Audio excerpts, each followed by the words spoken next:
Minecraft's development began by Marcus Pearson, aka Notch, in May of 2009, and in June of 2010, shortly after sales began, he quit his job to focus on Minecraft full-time. But just 4 short years later, Notch tweeted this to the public. While it may have not seemed like a legitimate thing at the time, just 3 months later, on September 15th, 2014, it went public that Notch was selling his majority stake of somewhere between 56% and 68% of Mojang to Microsoft. So what pushed Notch to this decision? What drove him away from the game? Today, we're going to take a look.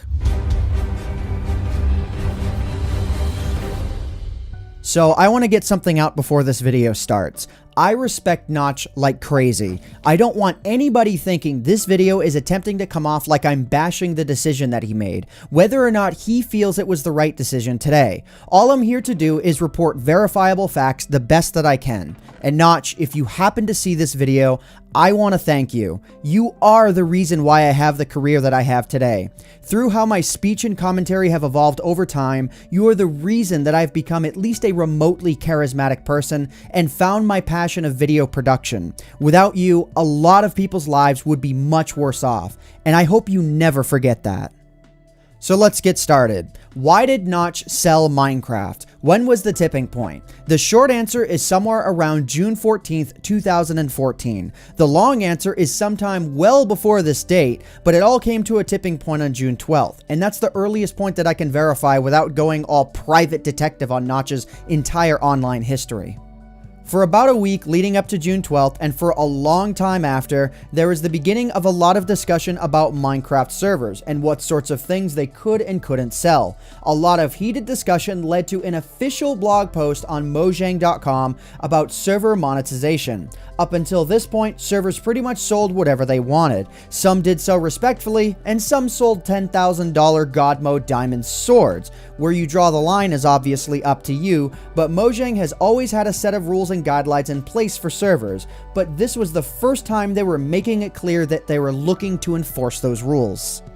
So when this blog post came out, as you might imagine, the community freaked. If you're wondering what most people were freaking out about, it was this line. We don't mine in-game currencies which are earned through playing, but you are not allowed to sell them for real-world cash. Remember, if the stuff you sell affects gameplay, we're not cool with it. While Notch believed that servers would be able to survive the transition into a more EULA-friendly environment, the community disagreed. Whether or not that EULA actually killed servers, though, is another topic for another video that I'll be making before too much longer.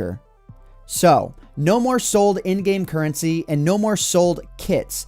This was the bread and butter for monetization on most servers. Without it, it was guessed that most servers would die from being unable to fund the costs that went into developing them.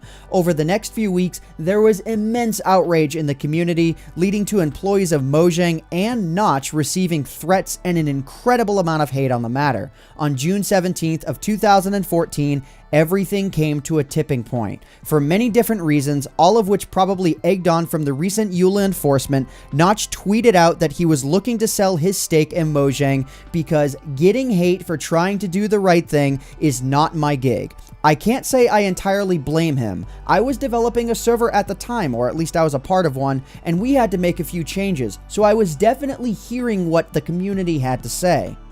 While I think most of the Minecraft community was fairly unsure whether or not Notch's desire to sell his majority share in Mojang was a legitimate thing or not, on September 15th of 2014, it was confirmed that Microsoft would acquire Mojang and the rights to Minecraft for $2.5 billion. But in a nutshell, the server EULA enforcement, which Notch was the primary hate target for, but had nothing to do with directly, is why he sold Minecraft. He felt that the community turned against him, so he decided to let it all go. Whether or not Notch has remained happy with that decision is another story for another video, and whether or not Microsoft has had a positive or negative impact on the game is also another story for another video, so stay tuned. And that's it. That's why Notch sold Minecraft. I've done my best to be as unbiased as possible, and I hope I did a good job of doing so. Any civil discussion on the matter is welcome in the comments section down below. And if you enjoyed this video, please consider leaving a like on it. It helps out myself, the channel, and the video quite a lot. But anyways, guys, I hope you all enjoyed. My name is AntVenom, and I bid you all farewell. Thanks so much for watching.